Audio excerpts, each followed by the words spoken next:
Un saluto a tutti gli spettatori di Undas. Questa è una puntata speciale inserita in una programmazione già stabilita, ma che abbiamo scombinato con molto piacere, per un fatto importante che riguarda la Sardegna e le Launeddas. Il motivo di ciò è l'urgenza nella comunicazione di un fatto, una decisione fresca fresca che scopriremo a breve nel corso della puntata, una decisione che crea alcune importantissime conseguenze.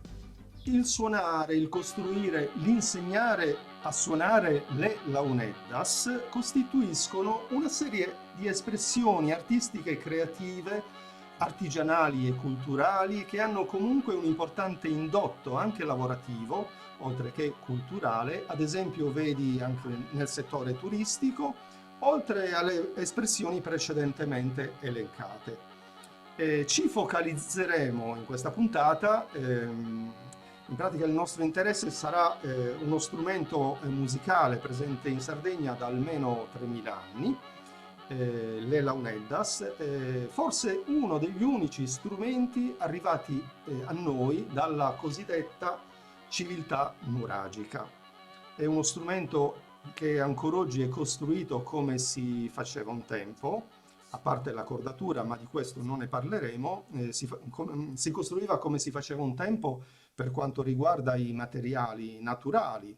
Però oltre a questo ci chiederemo anche chi dovrebbe tutelare un bene così prezioso come le launeddas, chi dovrebbe sostenere iniziative sulle launeddas e ciò che vi gravita intorno. Per fare questo abbiamo come ospiti Dante Olianas e Pitano Perra.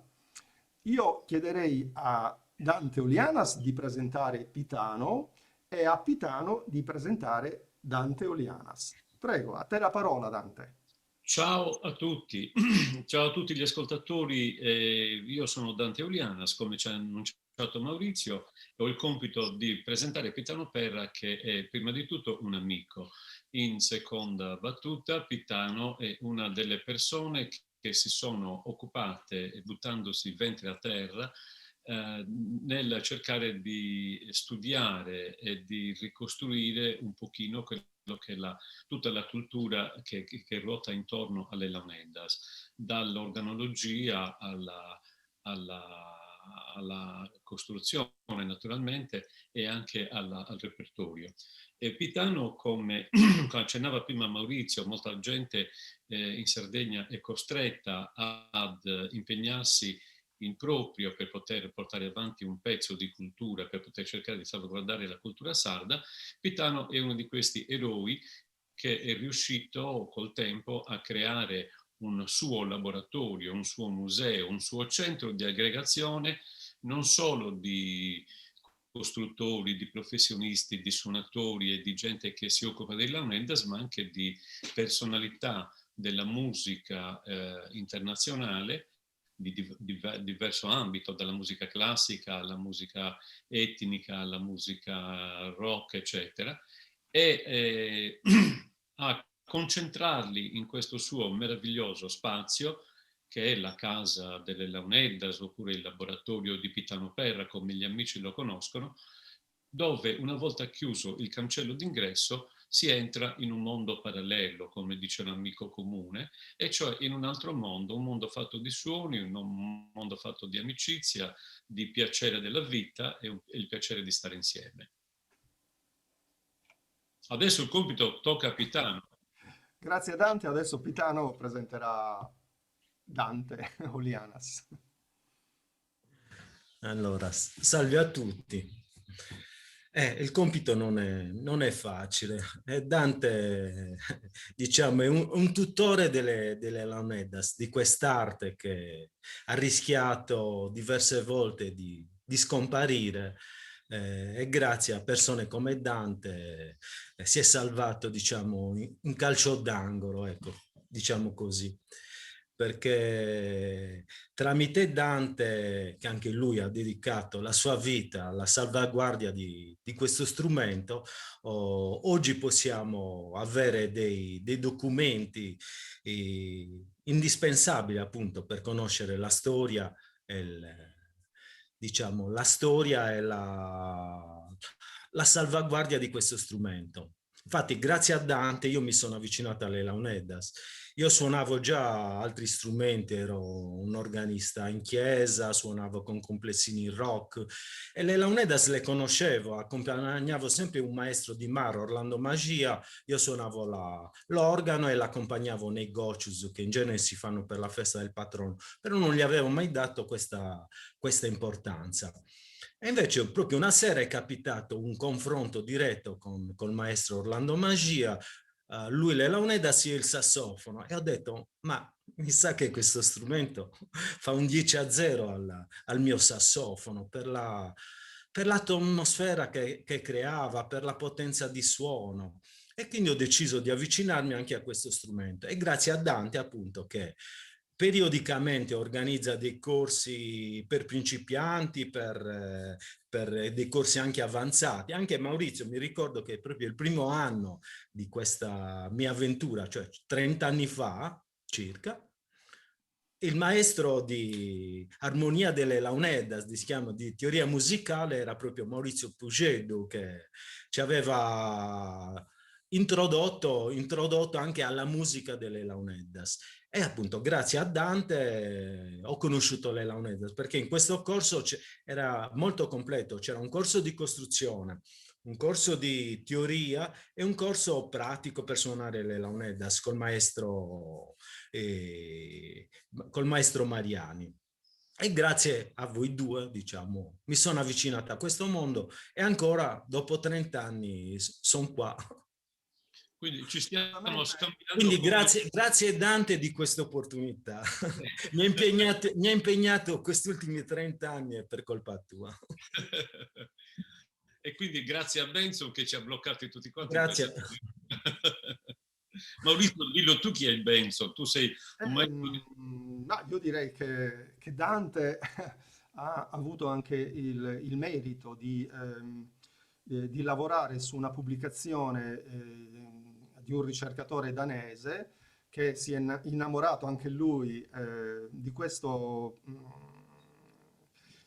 esclusivo strumento, particolarissimo strumento, le Launeddas, capitato in Sardegna, ha effettuato una ricerca sulle Launeddas e poi ha pubblicato De Launeddas, una pubblicazione in 2 volumi, uno di testo e uno di trascrizioni musicali. Pensate, un'opera veramente estremamente importante perché ha fissato non solo con le trascrizioni musicali delle musiche tradizionali dell'epoca, ma le ha anche registrate. In questa sua pubblicazione non erano presenti queste registrazioni audio, ma Dante, poiché la pubblicazione era ed è in inglese, in lingua inglese, Dante ha effettuato la trascrizione di questa opera in italiano, allegando a questa pubblicazione anche le relative registrazioni audio delle trascrizioni effettuate dal Benson. Quindi una figura estremamente importante quella del Benson, e Dante anche lui si è innamorato scoprendo questa pubblicazione e da lì è partito tutto questo meraviglioso percorso di valorizzazione di questo strumento e di quello che ruota intorno. Come dicevo nell'introduzione, non dobbiamo pensare alle Launeddas solamente come uno strumento musicale col quale poter eseguire un particolare tipo di repertorio, che poi possa essere quello tradizionale, quello un po' variato come tanti fanno, tanti facciamo, ecco, mi ci metto anche io dentro, ma andrebbero considerati tanti aspetti come quello del settore artigianato, cioè la sapienza nel costruire. Ci sono tante tecniche, tanti, tra virgolette, trucchi che un costruttore deve conoscere. o perché è trasmesso da un suo maestro, oppure perché pian piano se li scopre lui e quindi le mette in atto, insomma, nella costruzione. Oltre a questo, appunto, c'è la connessione delle musiche per la Uneddas con il ballo tradizionale sardo, quindi ci sono veramente tanti aspetti, tanti collegamenti che con questo strumento si possono fare. Ehm, Insomma, noi siamo tutti, abbiamo tutti preso il virus delle Launeddas. eh sì, Siamo stati esattamente. tutti contagiati. Esattamente, in particolare in questa puntata siamo qui per focalizzare l'attenzione su un problema importante, diciamo, che ha toccato Pitano. Pitano, da quanti anni che sei in questo spazio del quale parleremo fra poco, cominceremo a parlare anche molto ampiamente perché tu in tanti anni hai veramente costruito, intessuto tante corrispondenze anche col mondo, anche con contatti lontani dalla Sardegna, proprio grazie alle Launeddas, alla tua capacità di creare queste connessioni ai materiali che servono per costruire le Launeddas. Quindi se vuoi raccontarci questo tuo percorso, ecco, da quando hai cominciato questa esperienza, poi parleremo delle varie esperienze che tu hai accolto in questo spazio, e lo spazio è una casa campidanese. Tu abiti a Maracalagonis e in questa casa campidanese hai trovato un posto per cominciare questo percorso e hai cominciato ad accumulare tanti materiali, ma soprattutto esperienze molto importanti. E vorrei che tu ce ne parlassi. Cominciamo questo discorso, ad affrontare questo problema o questo discorso, insomma. Sì, sta diventando un problema, nel senso che io ho iniziato 30 anni fa, prima a casa mia, una stanza a casa mia, poi ho preso 2 stanze, 3 stanze, e lo spazio però era sempre un po' ridotto per le mie esigenze, appunto. Io non ho mai venduto la Unedas, ho sempre fatto degli scambi con altri costruttori, quindi già dall'inizio ho iniziato a scambiare le mie Launedas oppure le canne per costruire ance di vari strumenti, tra le bagpipe, i sassofoni, i clarinetti. E non ho mai voluto dei soldi in cambio, ma ho sempre fatto uno scambio proprio in natura, perché ritengo che questa forma di scambio sia vantaggiosissima sia per i due contraenti, nel senso che io magari la Unedas ne ho tante, quindi privarmene di una, ok, può essere un sacrificio, ma in cambio ottengo un oggetto che io non so costruire, non ho il materiale per farlo, e quindi lo scambio è proprio equo. Eh, quindi l'esigenza di avere uno spazio più grande, ho trovato questa casa campidanese a pochi passi da dove abito, diciamo siamo a 30 metri da casa mia. Era una casa abbandonata, abitata da piccioni, una grande casa campidanese di cui conoscevo i proprietari, e quindi un giorno, così chiacchierando, l'ho buttata lì e loro hanno detto certo, certo, se ci sta qualcuno in questa casa la apre, non cadrà a pezzi, perché una casa quando non è abitata sappiamo come va a finire. Quindi da circa 9 anni ho questa casa, ho scacciato i piccioni loro malgrado, ho iniziato a prendermene possesso di questo territorio. Sono circa 15 stanze che ci sono in questa casa. Ci sono 3 giardini, ci sono alberi da frutto, è un paradiso. Come ha detto Dante, una volta che entri qua dentro è un altro mondo. Qua si può vivere sino a 200 anni tranquillamente, senza preoccupazioni. Però purtroppo ogni tanto viene giù qualche pezzo di tetto, ogni tanto cade qualcosa, e quindi i proprietari praticamente ci stanno mettendo dei soldi. Sì, anch'io contribuisco, ma praticamente i proprietari vorrebbero disfarsene, vorrebbero venderla.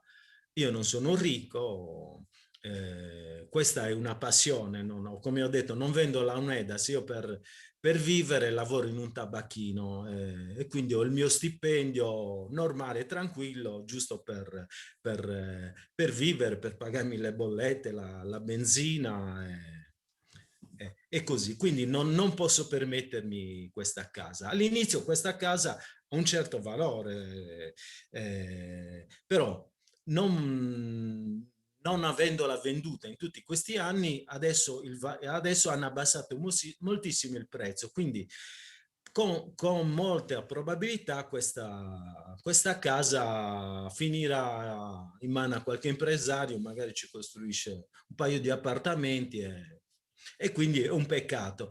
Io all'inizio che l'ho presa sapevo che questo giorno sarebbe arrivato, anzi non pensavo che sarebbe durato 9 anni, però pian piano ho detto ok, vediamo se un anno duro,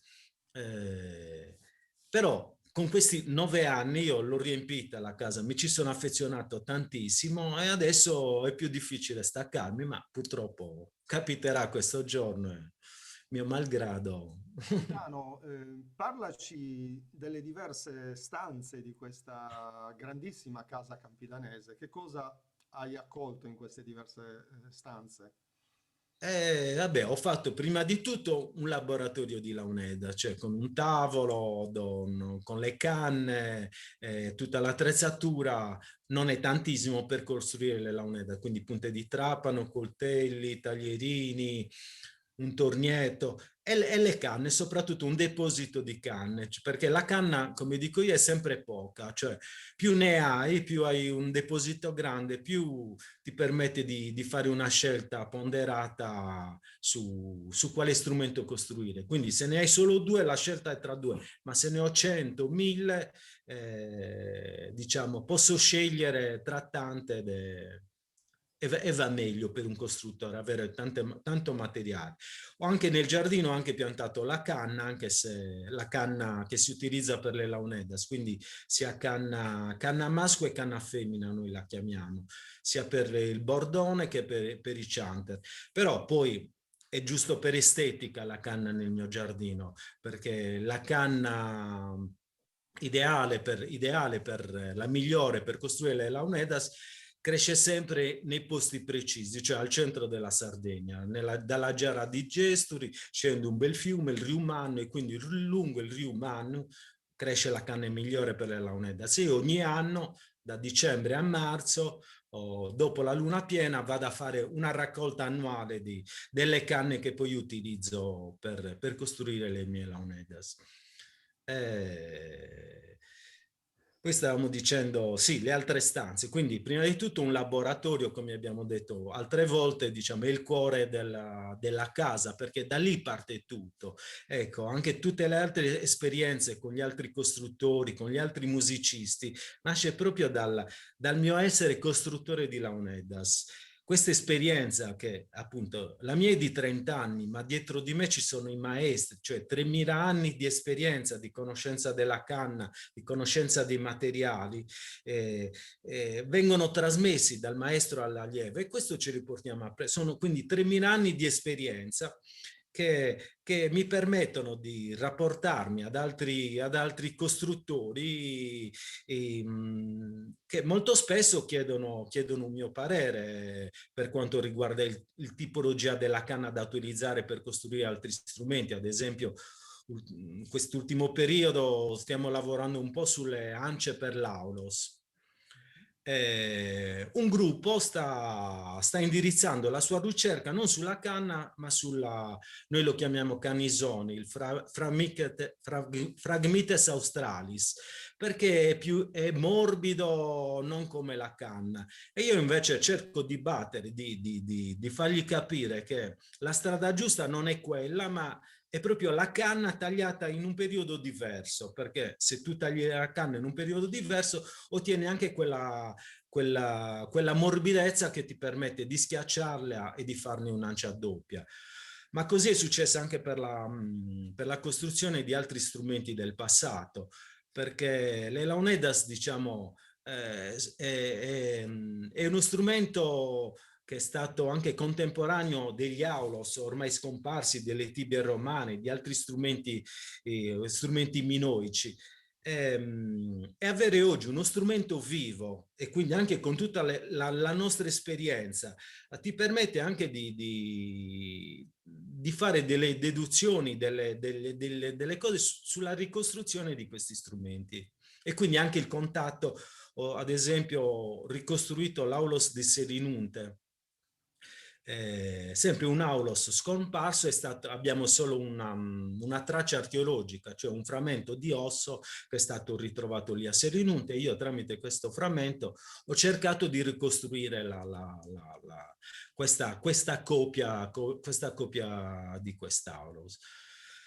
Oppure anche altre esperienze le ho avute anche con dei clarinettisti, ad esempio un clarinettista turco che mi ha chiesto delle canne per costruire le proprie ance. Abbiamo fatto proprio uno scambio. Io gli ho mandato le canne, lui mi ha mandato, ho chiesto uno strumento turco, il ney, un flauto a imboccatura trasversale. Poi io quando ho il nuovo strumento cerco un po' di suonarlo, un po' di studiare la storia e anche di ricostruirlo. E tramite questo scambio poi ho avuto contatti con dei costruttori e dei suonatori di ney. E così è successo per il ney, è successo per il duduk. Ad esempio è venuto a trovarmi il musicista francese, ma è armeno, adesso non ricordo un nome quasi impronunciabile, ha suonato tanti anni con Jordi Savall, cioè un musicista che conosco anch'io, tanti CD di musica medievale, e quindi per me è un onore anche conoscere queste persone. Oppure anche con la musica indiana, ultimamente Niccolò Merocchi, sì, Niccolò Merocchi, che è un italiano, ma diciamo che forse più indiano che italiano, è venuto a trovarmi, suona sia il flauto indiano con una ballerina, sì, con una ballerina indiana, Asha Sapera, a trovarmi, e quindi abbiamo questa serata magica perché c'è stato questo scambio di musica, di danza, è stata una serata incredibile. Di energie che Di provengono energie, sì, dal di mondo. energie, di conoscenze. Ci hai Quindi, boh, parlato. ce ne sono in questi 30 anni, anzi in questi 9 anni, perché prima a casa mia non avevo la possibilità di ospitare delle persone. Da 9 anni succede, adesso a parte quest'ultimo anno a causa di questa pandemia, ma tutti gli altri anni diciamo che c'erano diverse serate conviviali, dove Anche si con mangia, si beve, si spuntini, suona, si anche con chiacchiera, spuntini, andiamo via tutti suonate, contenti e felici. spuntini, suonate, Magari io energie. sono di parte e il mio racconto può essere, magari Dante che è venuto a tante serate può raccontarne qualcuna in particolare, anzi vorrei raccontarne una veramente bella, una serata dove c'era un nonno, Michele Deiana, l'altro nipote, Celio Puseddu, due nipoti col nonno Celio Puseddu, il nipote che si chiama sempre Celio Puseddu, fisarmonicista, e Michele Deiano, un suonatore di launeddas. Questa serata loro tre hanno fatto questo canto tradizionale sardo, un basce e contra, incredibile, magico, e vedere veramente un nonno che canta con due nipoti questo canto ancestrale, possiamo dire, è stato incredibile, è stata proprio un'emozione bella. Dante, tu ti ricordi qualche Eh, episodio? dovrei fare la lista, ma Eh, sono tantissime le serate da Pitano. Io non sono musicista, quindi la mia è tutta goduria, è tutta eh, approfittare degli altri che fanno qualcosa. E abbiamo effettivamente fatto tantissimi incontri, tantissime serate, e la cosa bella è che in quella situazione, in quella casa di Pitano, la gente si sente tranquilla, normale, rilassata per improvvisare, fare senza formalismi, senza competizioni, senza invidie, roba del genere. E quindi poi ho portato molti musicisti, percussionisti, musicisti danesi, amici del Benson, abbiamo fatto conferenze, insomma tantissime attività. E questo è un aspetto fondamentale, perché la casa di Pitano, di cui lui adesso ha tralasciato tutte le altre stanze da raccontarvi, perché ci vuole tempo per dirle tutte, no? La casa di Pitano non è solo un laboratorio, non è solo un'esposizione, non è solo un centro dove si riunisce la gente, ma ha questa magia che manca a molti musei, a molti centri del mondo, e cioè il fatto che è vissuto con coralità, e la gente quando va via da questa casa esce arricchito sicuramente, tutti quanti, dall'esperienza e dagli scambi che può fare. Ma io credo che sia adesso il momento però di presentare qual è il dramma di questa casa di Pitano, perché io, quando Pitano mi ha accennato il fatto che i proprietari della casa dovessero vendere questa casa meravigliosa, naturalmente mi piangeva il cuore. Ho chiesto anche a Pitano, ho detto: come fai adesso? Dove metti tutti questi strumenti? Il problema non è solo di Pitano, è anche mio, perché ho delle mostre fotografiche dentro la casa di Pitano, molti oggetti, eccetera, no? E io a mia volta ho avuto lo stesso problema quando ho dovuto chiudere per mancanza di fondi la sede dell'associazione, e ho dovuto regalare un sacco di materiale, e adesso non so più nemmeno chi ce li ha. E allora la cosa triste per Pitano in quel momento, appena gli ho detto questa cosa, mi ha detto: non lo so, non so dove portarli, perché non posso trovare e non posso affittare una casa con 15 stanze. E lui, quasi piangendo, mi ha detto: farò un grande falò e brucerò tutto. È chiaro che Pitano questo non lo farà mai, e noi E non... chi lo sa? E noi È un non... bel gesto. un Non bel è gesto. male, io almeno sarò ricordato per qualcosa. Anche Nerone lo ricordano molto per quello. Appunto. No, io dicevo, il dramma adesso è, naturalmente Pitano non può comprare la casa. Se io avessi soldi li regalerei a Pitano per comprare la casa, ma non abbiamo nemmeno una organizzazione nel mondo delle Launeddas che permetta di fare a tutti quanti insieme un investimento per salvare un posto come questo, per salvare quel tesoro che c'era dentro, che è unico, irripetibile, no? E quindi il problema si mette da un punto di vista così di chi è che può salvare questa situazione, chi è che può risolvere questo dramma di Pitano, come fa Pitano non solo a salvaguardare tutti questi strumenti, tutta questa esperienza, ma come fa Pitano poi a tramandare e a continuare a insegnare, a divulgare le cose che ha sempre fatto negli ultimi 9 anni in questa casa, e precedentemente anche dal suo appartamento, no?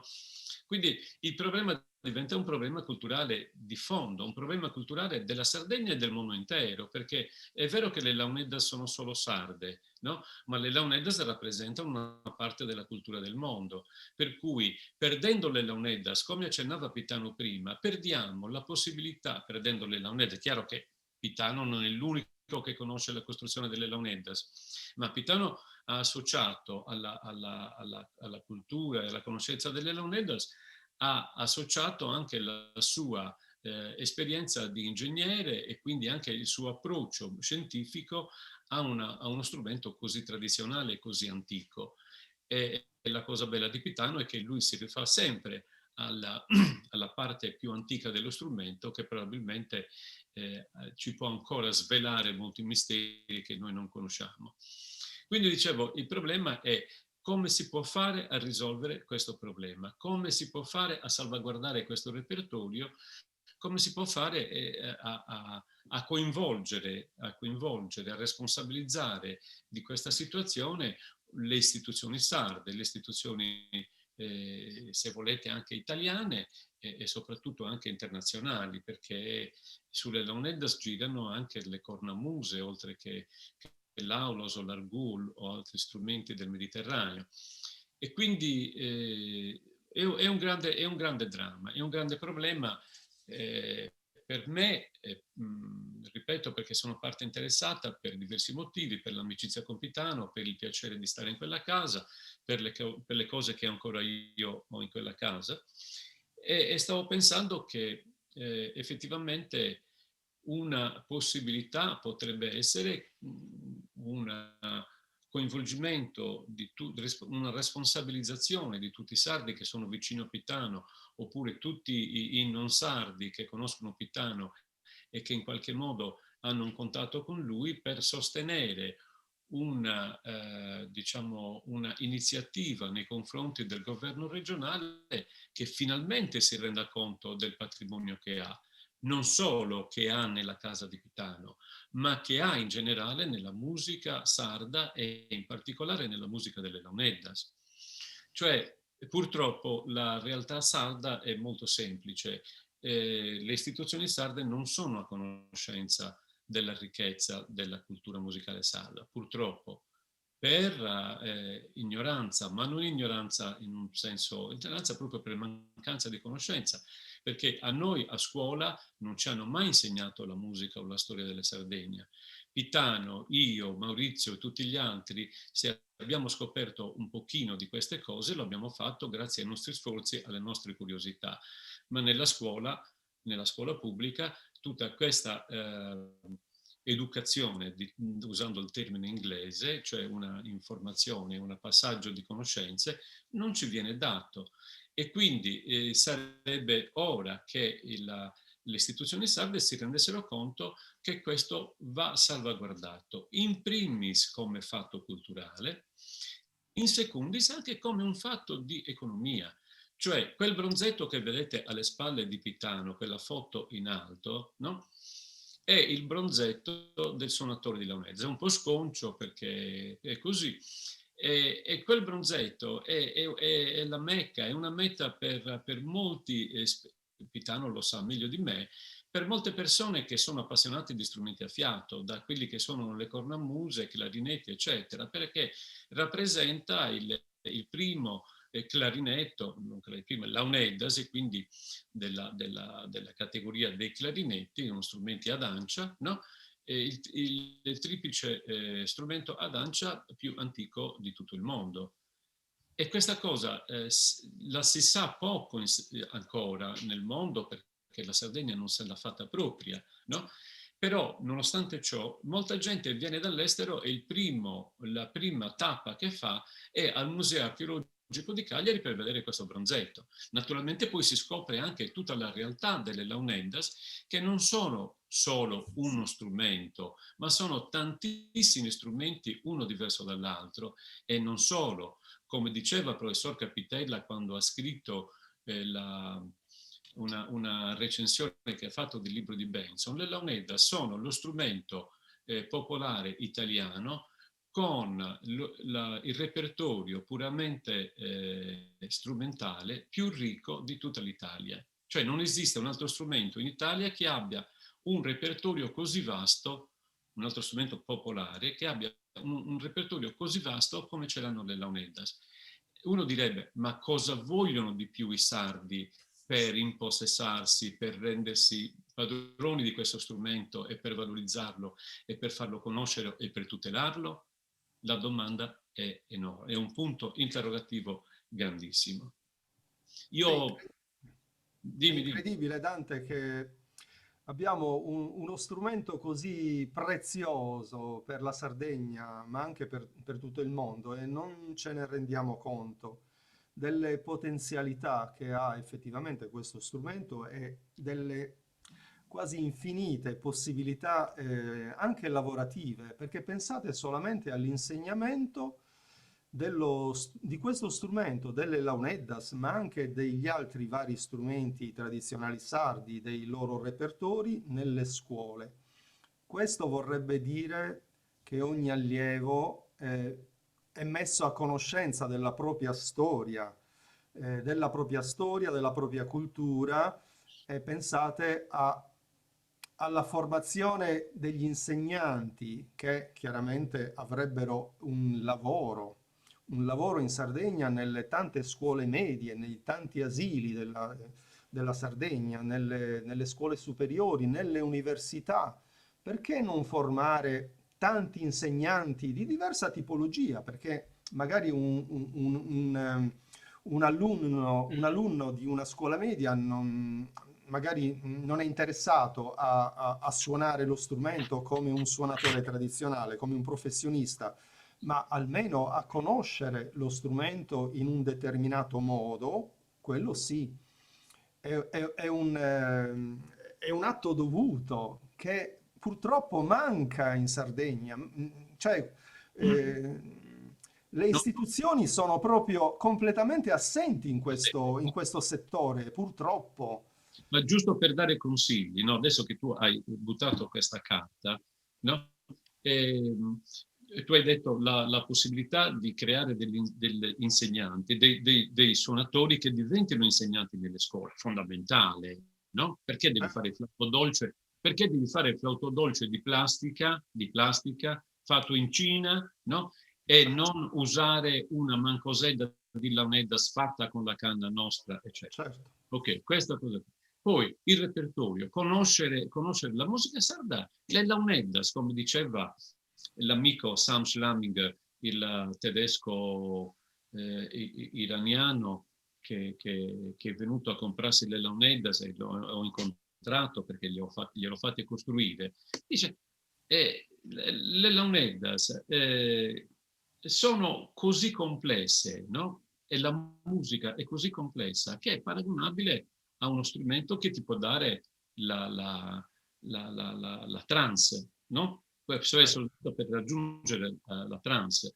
Ma non solo, le launeddas, proprio perché sono così complete, così complesse, sono uno strumento olistico. Uno strumento olistico vuol dire che coinvolge tutti gli aspetti del corpo, dal cuore al cervello a tutte le varie parti del corpo, no?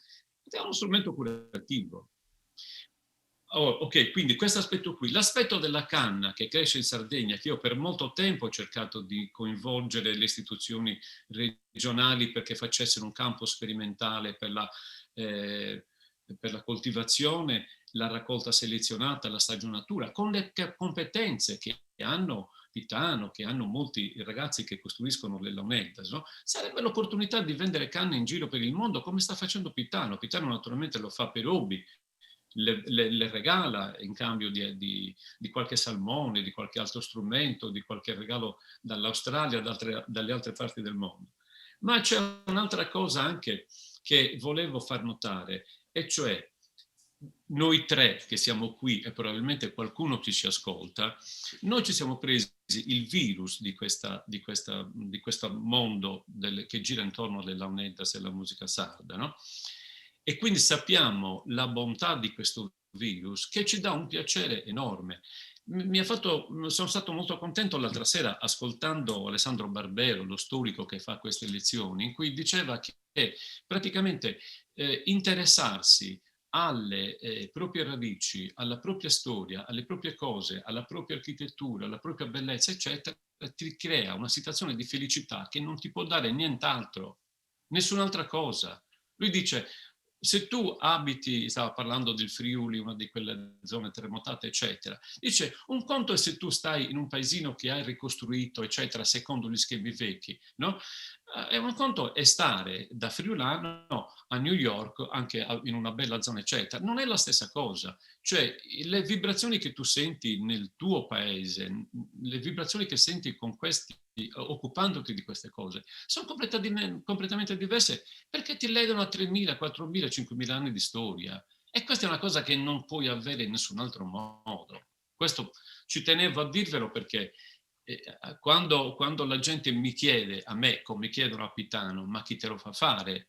no? A prenderti tutto questo impegno, questo lavoro, a spendere i soldi, perché Pitano di questa casa ha pagato l'affitto, oltre a pagare la corrente elettrica, oltre a dipingere i muri, eccetera. E siccome la gente fa tutto per soldi, non capisce cos'è il piacere di portare avanti una cosa di questo tipo e quale gratitudine, quale felicità ti rende. Ho parlato troppo? No, no, assolutamente Dante. Ah. E le launeddas di vibrazioni ne trasmettono tantissime, no? Vero Pitano? Per chi non conoscesse questo strumento, è uno strumento, sì, costruito con tre canne, semplicemente con tre cosiddetti calami, insomma, dei tubi di canna. Uno di questi è una canna molto lunga che produce un singolo suono che si chiama tumbu, produce un bordone, un cosiddetto bordone, un suono continuo che ronza sotto tutta la musica che viene suonata dalle altre due canne. Una di queste si chiama mancosa, la mancosa è legata al tumbu. Con la mancosa solitamente si suona l'accompagnamento, è una canna che viene è gestita dalla mano sinistra, con quattro dita della mano sinistra si chiudono o si aprono delle aperture rettangolari. La terza canna è una canna singola, che solitamente è una canna che produce la melodia principale, i vari temi che si snodano lungo tutta la suonata per launeddas e si chiama mancosedda. Queste tre canne suonate contemporaneamente ci fanno percepire non tre suoni contemporanei, che già sarebbe una cosa fantastica, insomma, no? Perché sentiamo un suono fisso di sottofondo, l'accompagnamento con la mancosa e contemporaneamente la melodia suonata dalla mancosedda. Non solo ci fa percepire questi tre suoni, ma grazie a una tecnica che innanzitutto si usa la tecnica del fiato continuo, quindi anche questo aspetto è molto particolare, ipnotizzante e fa parte di quel sistema che può mandare in trance, come ha detto Dante precedentemente, ma grazie a una tecnica dello staccato.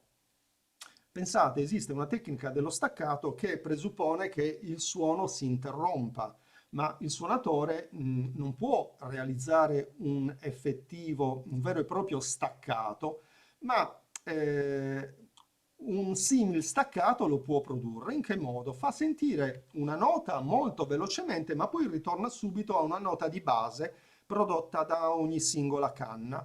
Quindi l'effetto, la nostra percezione è quella non di ascoltare tre suoni contemporaneamente, ma di ascoltarne uno prodotto dal tumbu, due prodotti dalla mancosedda, grazie a questo staccato, sentiamo l'accompagnamento molto staccato, ma sempre una nota fissa che fa parte poi dell'armonia di base, e anche con la mancosedda si può ottenere lo stesso effetto. Quindi veramente chi ascolta per la prima volta, la seconda, ma anche la millesima volta questo strumento rimane veramente sconcertato dalla quantità di suoni, ma neanche si spiega, perché è difficile anche per uno che non ha studiato musica, da che cosa derivi questo essere ipnotizzati quasi, dal suono, dalle musiche, dalla tecnica della respirazione circolare e poi da tutta la storia che le launeddas si portano dietro. Io volevo, a proposito di consapevolezza in Sardegna di quello che è il nostro patrimonio, vi volevo ricordare un esempio che praticamente vi chiarisce molto velocemente qual è la situazione. E cioè nel 1993, stiamo parlando di 30 anni fa, una professoressa dell'Università di Dublino, Barbara O'Floyn, responsabile dell'archivio della musica popolare di Dublino, aveva quindi responsabile della catalogazione, della conservazione, eccetera, no? aveva chiesto una borsa all'università per venire in Sardegna a studiare la situazione della musica sarda.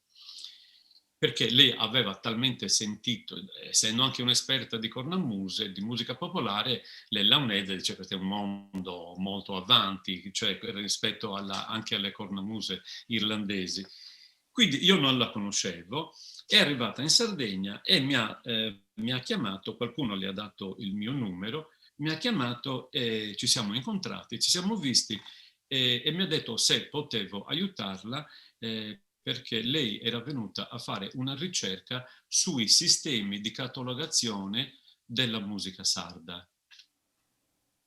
E io gli ho detto, sistemi di catalogazione della musica sarda non ce ne sono. Dice, come non ce ne sono? Dice, io ho preso una borsa di studio di 1 anno, si era trasferita qui con la famiglia, con il marito e con 2 bambine, no? Trasferita a Cagliari, sicura lei che avrebbe trovato materiale da lavorare, su cui lavorarci per molto tempo. Le ho detto, Barbara, non esiste nessun archivio della musica sarda. Dice, ma non è possibile, con tutto quello... Ho detto, non esiste nulla. Gli ho detto, l'unico forma di archivio che io conosco e che ti posso così indicare perché ci ho lavorato è l'archivio del Benson, il sistema di archivio che però ha gli archivi del folklore danese, dove la musica sarda che ha raccolto Benson è classificata, ma non c'è nient'altro. Ho detto, ma non è possibile, ho detto, questa è la nostra realtà. Quindi vi rendete conto, cioè voi lo sapete, ma penso a chi ci sta seguendo, che praticamente in Irlanda, in molte parti del mondo, sanno qual è la complessità, la ricchezza della musica sarda, no? E sono tutti convinti che noi siamo forniti di un archivio, di un posto che conserva queste cose, eccetera. Ma anche a persone sarde, no? Parlavo proprio l'altro giorno con un vostro collega, con un musicista, che stavamo parlando a proposito di una registrazione che lui ha trovato del suonatore di Ziubilloni, di Cablas, che suonava il flauto e il sudamburino, no, il tamburo. E mi ha detto, dice, c'ho questa registrazione, dice, ma sicuramente sarà nell'archivio già. Ho detto, quale archivio? E dice, un musicista, è un diplomato in conservatorio, uno che ha esperienze perché suona, eccetera, non gli faccio il nome per riservatezza. E praticamente lui era convinto che esistesse un archivio regionale dove vengono conservati tutti questi documenti. Non esiste niente, ma non solo, non c'è ancora in Sardegna la possibilità di conservare dei materiali con le condizioni che seguono, non so, l'archivio di Dublino dove lavora Barbara Floyn, l'archivio di Copenaghen, dell'archivio della musica danese, l'archivio del museo di Berlino e tanti altri, no? In Sardegna non c'è nulla e io stesso che ho avuto in donazione da parte degli eredi di Benson dei materiali originali, materiali scritti, manoscritti originali inediti, no? Mi sono posto il problema, mi sono detto adesso ce li ho, ma io penso di vivere fino a 500 anni, ma se dovesse succedere qualcosa, questi materiali poi dove vanno a finire? Quindi sono andato alla biblioteca universitaria di Cagliari, dove ho trovato la direttrice gentilissima, l'ex direttrice, non quella che c'è adesso, e quando gli ho spiegato tutto il problema mi ha detto, Dante, ho capito che ci tieni molto a questi materiali, qui in Sardegna non esiste nessun archivio che può conservare materiali cartacei salvaguardandoli dai parassiti, dall'ingiallimento, eccetera, perché non abbiamo nessun archivio a prova di temperatura, a prova di umidità, eccetera. Quindi se ci tieni questi materiali, riportali a Copenaghen. E io 3 anni fa ho preso questi materiali, mi sono pagato il viaggio, poi naturalmente in Danimarca ho molti amici e mi fa piacere andarci, e ho consegnato questi materiali al Museo Nazionale di Copenaghen.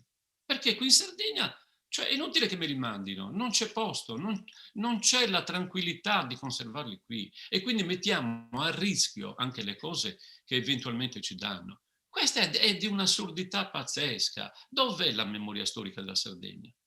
A questo punto, per riderci un po' sopra, mi dico, i nuragici sapevano molto bene che questi che sarebbero arrivati dopo erano così distratti, così poco attenti, che hanno fatto i nuraghi con blocchi di diverse tonnellate, che hanno pensato qui per distruggerli ci dovranno lavorare. Quindi per fortuna 8.000 nuraghi ce li abbiamo ancora grazie al fatto che l'hanno costruito con pietre molto grandi.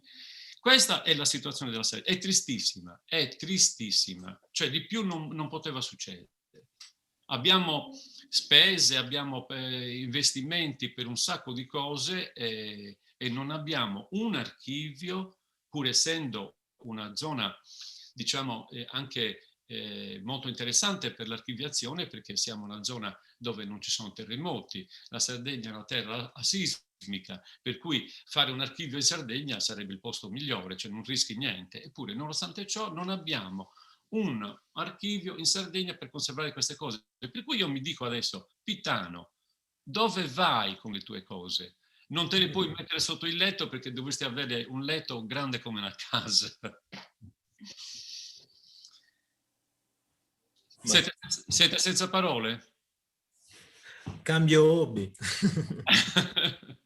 È difficile però staccarsi da questo virus, da questa malattia, quindi boh, adesso stiamo un po' cercando di... altrimenti non lo so. Non lo sappiamo. Sì, ma questo, ecco, una cosa che non abbiamo detto prima è questa realtà in Sardegna, cioè a parte il museo del canto a tenore che ci abiti, no? Non esistono altre realtà pubbliche. Il museo che c'era di Dondore, che era l'unico riferimento, quello è finito. Morto Dondore, gli strumenti sono spariti e non esiste più niente. Il museo che tra l'altro ho progettato e ho comprato la collezione io, quello di Tuili, no? Nella casa a Square, e quello non c'è niente, è chiuso. Ci vanno qualche volta forse a fare lezioni di Launeddas, Franco Melis con i suoi allievi, ma non funziona. Non funziona. A Tuili, io ci ho lavorato 20 anni per poter fare quel centro lì, anche perché ero convinto che essendo a fianco a Barumini, dove c'è il grande nuraghe che è patrimonio dell'umanità grazie all'UNESCO e dove ci sono 120.000 visitatori l'anno, ho detto c'è già un bacino di persone che sono interessate alla cultura sarda, per cui metti che di 120.000 ne vengano soltanto 20.000, però sarà frequentato. Ma si sono talmente disorganizzati che il museo è chiuso e ci sono le collezioni complete di Launeddas, di tutti gli strumenti della Sardegna, di molte cose. Ed è chiuso, finito. Cioè non c'è attenzione, non c'è un minimo di iniziativa. Questa è l'altra realtà che c'è. Come un nuraghe che può essere un punto di attrazione, di riferimento, vuoi per un turista, per chi viene da fuori, ma anche per un sardo, anche uno spazio così a Tuili, un museo centrato sulle Launeddas, Sulla sul musica. conoscere tanti aspetti delle Launeddas, potrebbe avere, espletare la stessa funzione. Certo. Però non si fa, perché non si fa? Queste iniziative prese in carico da qualche istituzione, vuoi che sia un comune, una provincia, non so la regione se ha mai realizzato un qualcosa legato alle Launeddas, ma io sento spesso di iniziative sulle spalle di privati. Il famoso Dondore che tu hai citato non era certo finanziato da alcuno, insomma, da alcun ente.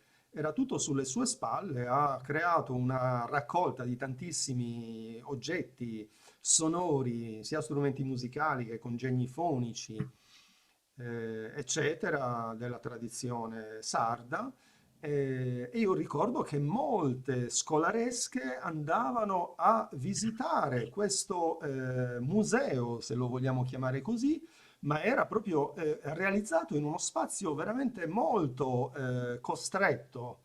era tutto inserito in vetrine, ma veramente con tanto materiale all'interno, però aveva un fascino che so, del mistero, della cosa non conosciuta, che bisognava andare proprio lì, in quel posto, per ascoltare questo sacerdote, questo prete Dondore a Tadasuni, che illustrava con la magia dei suoni, perché qualcuno li suonava anche, con i suoi racconti, affascinava questi allievi, questi giovani allievi.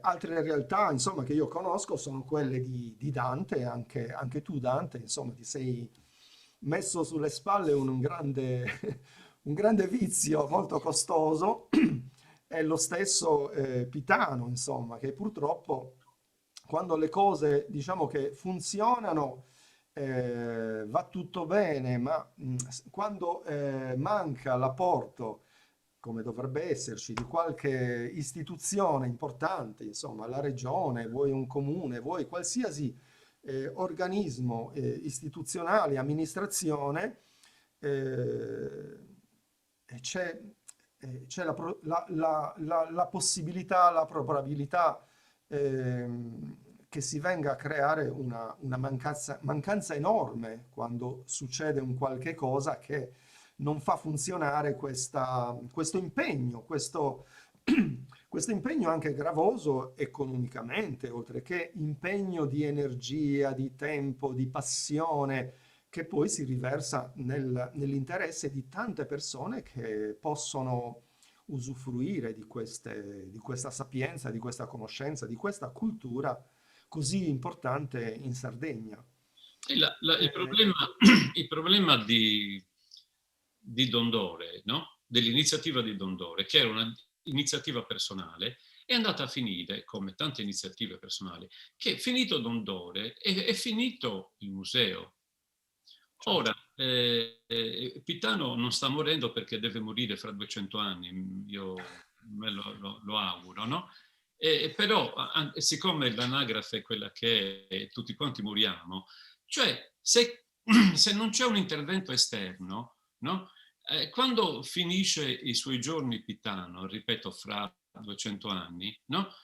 Questa esperienza finisce, ma non è solo il materiale che lui ha là dentro, e sono le competenze e le conoscenze che vanno trasmesse in fretta, cioè le competenze che ha acquisito Pitano adesso per la costruzione, che è citato anche da Angela Bellia, questa professoressa di archeomusica, archeomusicologia, non so come si chiama esattamente la scienza, no?